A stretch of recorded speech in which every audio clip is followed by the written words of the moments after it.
મધુરાષ્ટકમના માધ્યમથી એક કૃષ્ણની મધુરતાનો અનુભવ કરવા આવ્યા છીએ. પ્રથમ દિવસે જ કહેવાયું ને કે આ શ્રી મહાપ્રભુજીની મોસ્ટ પોપ્યુલર કૃતિ છે. અનેક જગ્યાએ ગવાય છે, અનેક સંપ્રદાયોમાં પણ ગવાય છે, ઉત્તરથી લઈને દક્ષિણ સુધી ગવાય છે. પણ જુઓ, આપણે વૈષ્ણવોનું ભાગ્ય કેટલું બધું પ્રબલ. આ કૃતિ ભલે બધે ગવાતી હોય, આ અષ્ટક બધે ગવાતું હોય, પણ કોઈને આ મધુરાષ્ટકમના શબ્દ મળ્યા છે, કોઈને કમ્પોઝિશન મળ્યું છે, કોઈને એની રચના મળી છે. પણ આપણે વૈષ્ણવ એવા કે જેને શ્રી વલ્લભ મળ્યા છે, કે જેણે એ મધુરા કૃષ્ણની મધુરતાનો આસ્વાદ કર્યો છે.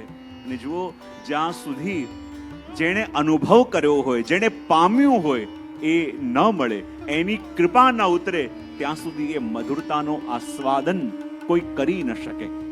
અને શ્રી મહાપ્રભુજીએ જે મધુરતાનો અનુભવ કર્યો છે, આપણા આચાર્યો કેવી સુંદર વ્યાખ્યા કરે, અધરમ મધુરમ. અને જ્યાં કહ્યું ને કે જ્યારે ટીકાકારો કહે છે કે અધરમ મધુરમ, પ્રભુના અધર કેવા છે, બોલે મધુર છે. અને અધરને આપ દૃષ્ટાંત યા અધરને ઉપમા કોની આપે છે, બોલે બિંબા ફલની.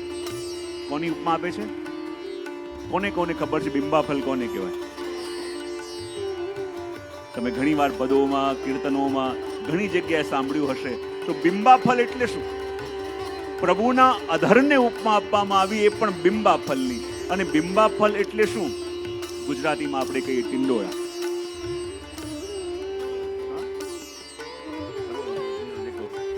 પરવલ, બરાબર? આ પરવલ હોય, અને પરવલ હોય ગુજરાતીમાં, તો એને કહેવાય બિંબા ફલ. અને એનો આકાર તમે જોયો છે? અને એમાં બરાબર પાકેલું પરવલ હોય તો એનો રંગ અંદરથી કેવો હોય? લાલ જેવો. અને કહેવાય બરાબર પાકેલો પરવલ હોય, તમે એને મધ્યમાંથી કાપ્યું અને પછી ફેરવો, અને જેમ લાલીમાં દેખાય, બરાબર આપણા પ્રભુના અધર પણ એવા લાલ છે. અને એવા પ્રભુના અધર પણ લાલ છે. અને જુઓ, આપણા ગોપીજનો તો કહે છે કે આ પ્રભુના અધર કેવા છે. અને ઘણા વિદ્વાનો પણ કહે છે કે સદ્યો બુદ્ધિ હરો બિંબા, કે આયુર્વેદમાં કહેવામાં આવ્યું છે, આયુર્વેદ શાસ્ત્ર એમ કહે છે કે વધારે બિંબા ફલનું સેવન કરો તો બુદ્ધિ બગડે. અને ગોપીઓ પણ એ જ કહે છે કે જ્યારે જ્યારે પણ આ અધર ઉપર દ્રષ્ટિ ફરે છે, તો પછી આ બુદ્ધિ યા મન અમારા કયામાં રહેતું નથી. અને એટલા માટે તો શ્રી ગુસાઈજી કેટલું સુંદર વર્ણન કરે છે અને કહે છે કે જો અધરમ મધુરમ, અને આ બિંબા ફલ, અને એવું પાકેલું બિંબા ફલ, એવું રસથી ભરેલું બિંબા ફલ, એવું અરુણમય બિંબા ફલ. અને એ જોયું તો બે પક્ષીઓ ઉડતા ઉડતા ત્યાં આવ્યા. કેટલા પક્ષીઓ? સૌથી પહેલા નાસિકા ઉપર, જેમ કાલે બહુ સુંદર વર્ણન થયું હતું, શુક ઉડતો ઉડતો આવ્યો. નાસિકામાં જે નકવેસર છે, એના ઉપરનું મોતી નીચે ઝૂકેલું રહે, અને આગળનો આકાર જોઈએ તો લાગે શુક છે. અને મોતી નીચેનું લટકતું હોય, એ નીચેનું મોતી શું છે? બોલે એક બગલો છે. કોણ છે? તો ઉપર શુક છે અને નીચે બગલો છે. એ બંને શેના માટે આવ્યા છે? બોલે આ બિંબા ફલથી અંજાઈને, આ બિંબા ફલનું આસ્વાદન કરવા માટે લોભાઈને ત્યાં આવ્યા છે. પણ જ્યારે શુક ઉડતું ઉડતું નાસિકા ઉપર આવ્યું, પણ આ બિંબા ફલની અદ્ભુતતા જોઈ તો એ પણ ખાવાનું ભૂલી ટગર ટગર જોવા લાગ્યો કે આવી અદ્ભુતતા અને આવી રસાળતા આજ સુધી મેં જોઈ નથી. અને એ પણ દિગ્મૂળ બની ગયું. અને નીચે ઉડતું ઉડતું આવ્યું, નીચેનું મોતી એટલે બગલો. અને બગલો આવવા લાગ્યો અને કહે કે જો આ શુક બરાબર ચાંચ લગાવીને બેઠો છે, યાની આ બિંબા ફલ ઉપર એનું આધિપત્ય હશે, તો આ આધિપત્યમાંથી મને બિંબા ફલનો સ્વાદ કેવી રીતે મળે? તો એને સોનાની ચેન આપી. નીચેનું મોતી શેમાં લટકેલું છે? અને કહે જો આ સોનું તને આપું, પણ તું આ બિંબા ફલનું દર્શન મને કરવા દે. પણ શુક માન્યું નહીં. તો પેલા બગલાને લાગ્યું કે જુઓ તો ખરા, આ ફલ કેટલું કિંમતી હશે કે સ્વર્ણ આપું છું તો પણ માનવા તૈયાર નથી. અને કહેવાય કે ત્યાં જ નીચે લટકેલા બગલાની દૃષ્ટિ પડી ઠાકોરજીના કર્ણમાં રહેલા મત્સ્યાકાર કુંડલમાં. ત્યાં દૃષ્ટિ પડી મત્સ્યાકાર કુંડલમાં. અને મત્સ્યાકાર એટલે માછલી છે, અને બગલાનો આહાર શું છે? અને હમણાં સુધી શુક પણ અધર ઉપર નજર લગાવીને બેઠું છે, પેલું બગલો પણ નજર લગાવીને બેઠું છે. પણ જ્યાં શુકની દ્રષ્ટિ આ પરમ ફલમાંથી હટી પેલા મત્સ્ય આકાર કુંડલ ઉપર માછલી ઉપર ગઈ તો ઠાકોરજીને લાગ્યું આ અધિકારી નથી, અને એટલા માટે પોતાના દ્રષ્ટિના નયન બાણથી એ બગલાને એવું બીંધ્યું અને પોતાને નાસિકા રૂપી આ છિદ્ર રૂપી ઊંડા કૂવામાં એને લટકાવી દીધું. એમ આપણા શ્રી ગુસાઈજી પ્રભુચરણ કહે છે. અને જુઓ તો ખરા આની અદ્ભુતતા પણ કેવી. હમણાં કેટલું સુંદર વર્ણન આપણે સાંભળતા હતા કે એક એક વસ્તુ પ્રભુની મધુર છે. જ્યાં આપણે કહ્યું કે વચનમ મધુરમ, અને વચનમ કેવા સુંદર સુંદર આપણે રાસના સમયમાં કહેલા વચનોને સાંભળ્યા, અલગ અલગ સમયમાં કહેલા પ્રભુના વચનોને સાંભળ્યા, પણ આપણે વૈષ્ણવને પ્રેરિત આપે એવા વચન પ્રભુના કયા કે જ્યારે શ્રીનાથજી બાબાએ વલ્લભને કહ્યું કે હે વલ્લભ, જે જીવને આપ મને સોંપશો એના દોષો સામે પણ ક્યારે પણ હું નહીં જોઉં. આપણા લાગે આપણા માટે તો આ મધુર વચન છે. એ શ્રીજીના મધુર વચન કયા કે જ્યારે પદ્મનાભદાસજીને થયું કે પ્રભુ આપ તો મારે ત્યાં શ્રમ જ હું આપને આપી રહ્યો છું, કોઈ સામગ્રી પણ નથી લગાવી શકતો, આપ કહેતા હો તો ફરી ગુરુ ઘરમાં પધરાવી દઉં. અને ત્યારે પ્રભુએ કહ્યું કે પદ્મનાભદાસ, મને તારા છોલામાં જે સુખ મળે છે એ સુખ મને 56 ભોગમાં પણ મળતું નથી. આપણા માટે વચનમ મધુર.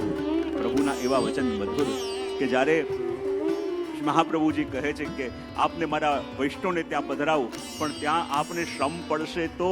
અને એ વખતે પ્રભુએ વચન કયા કે શ્રી વલ્લભ, આપ મને જેના ઘરમાં પધરાવશો અને એ મને સાદા સૂતી વસ્ત્ર ધરાવશે તો પણ મને જરીના વસ્ત્રોથી વધારે ગમશે, કારણ કે આપ મને એના ઘેર પધરાવશો.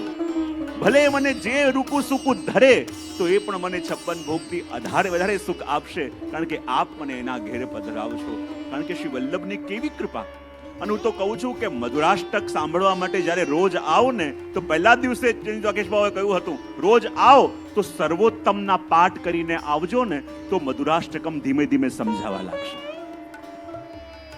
મધુરાષ્ટકમ સમજવાનો જેટલો પ્રયત્ન કરો છો એનાથી પહેલા શ્રી વલ્લભને સમજીને આવો, કારણ કે રસ જેને પામ્યું છે, જેને અનુભવ્યું છે, એને હૃદયમાં પધરાવીને આવશો ને તો એ વલ્લભની મધુરતા અંદર અંદર ફેલાવા લાગશે.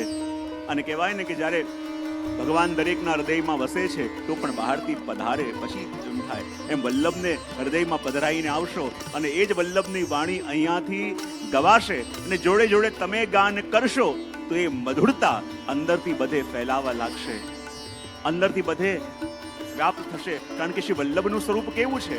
શ્રી મહાપ્રભુજી પણ વલ્લભ સાખીમાં કહે છે ને કે શ્રી વલ્લભ કો કલ્પ ધ્રુમ છાય રહ્યો જગ માહી, શ્રી વલ્લભ કો કલ્પ ધ્રુમ છાય રહ્યો જગ માહી, પુરુષોત્તમ ફલ દેત હૈ નેક જો બેઠો છાય. શ્રી વલ્લભ શું છે? બોલે કલ્પ વૃક્ષ. ને જ્યાં જ્યાં વલ્લભની વાણી ગવાતી હોય, જ્યાં જ્યાં વલ્લભના વચનામૃતો થતા હોય, જ્યાં જ્યાં વલ્લભની ઉપસ્થિતિ હોય, ત્યારે માનવું કે ત્યાં એક અલૌકિક કલ્પ વૃક્ષ ઉગી ગયું છે. અને આ માનજો 7 દિવસ સુધી જ્યારે અહીંયા વચનામૃત થઈ રહ્યા છે તો 7 દિવસ સુધી આ મંડપ નથી, આ કલ્પ વૃક્ષ છે. અને કલ્પ વૃક્ષની છાવમાં આપણે બેઠા છીએ. અને આ કલ્પ વૃક્ષ કયું છે? પુરુષોત્તમ ફલ દેત હૈ નેક જો બેઠો છાય. જ્યાં તમે બેઠા છો ને તો માનજો આ કલ્પ વૃક્ષ છે. અને જ્યાં તમે બેઠા છો આ વલ્લભ રૂપી કલ્પ વૃક્ષ ત્યાં ઉગ્યું છે. અને જ્યાં તમે ઉપસ્થિત છો તમારા ખોળાની ઉપર બરાબર તમારી આશક્તિ રૂપી પ્રભુનું સ્વરૂપ અહીંયા વૃક્ષમાં ફલ રૂપે ઉગેલું છે. વાત સમજમાં આવી શું કહું છું? તમે આ કલ્પવૃક્ષની છાવમાં બેઠા છો ને જ્યાં તમે બેઠા છો તમારા ખોળાની બરાબર ઉપર આ વલ્લભ રૂપી કલ્પવૃક્ષમાં પુરુષોત્તમ રૂપી ફલ ઉગેલું છે. હવે બરાબર તમારા ખોળાની ઉપર એ ફલ ઉગેલું છે તો એ વૃક્ષમાંથી ફલ પડે ક્યારે? પાકે ત્યારે. બીજા પ્રકાર કયા છે? બહુ પવન આવે તો પણ પડે, પણ એ કાચું હોય. કોઈ પક્ષી આવીને ચાંચ મારે તો પણ પડે. પણ આ ફલની અને આ વૃક્ષની અદ્ભુતતા શું છે? લૌકિકમાં તમે કોઈ વૃક્ષની નીચે ઊભા હો, ઉપર ફલ હોય તો જ્યારે ફલ પાકી જાય ત્યારે સહજ રીતે નીચે પડે. પણ આ ફલ કોઈ લૌકિક નહીં, આ તો પુરુષોત્તમ ફલ છે. અને જ્યારે વલ્લભ રૂપી કલ્પવૃક્ષની છાવમાં તમે બેઠા હો અને ઉપર પુરુષોત્તમ ફલ ઉગેલું હોય તો લૌકિકમાં જ્યારે ફલ પાકે ત્યારે નીચે પડે, પણ આ અલૌકિકમાં જ્યારે આપણે પાકીએ ત્યારે ફલ આવીને ખોળામાં પડે. એ તો પરિપક્વ રસાત્મક ફલ છે અને પકેલું ફલ છે, રસથી ભરપૂર ફલ છે. કાચા તો આપણે છીએ. માટે વાત થઈ રહી છે, પણ માનજો આ મધુરાષ્ટકમની ભટ્ટીમાં, આ ભટ્ટી છે કારણ કે તપાવાનું છે, એ માર તો તાપ ક્લેશ કો હે. અને મધુરાષ્ટકમ જેમ પહેલા દિવસે કહ્યું ને કે વિપ્રયોગાત્મક પણ છે.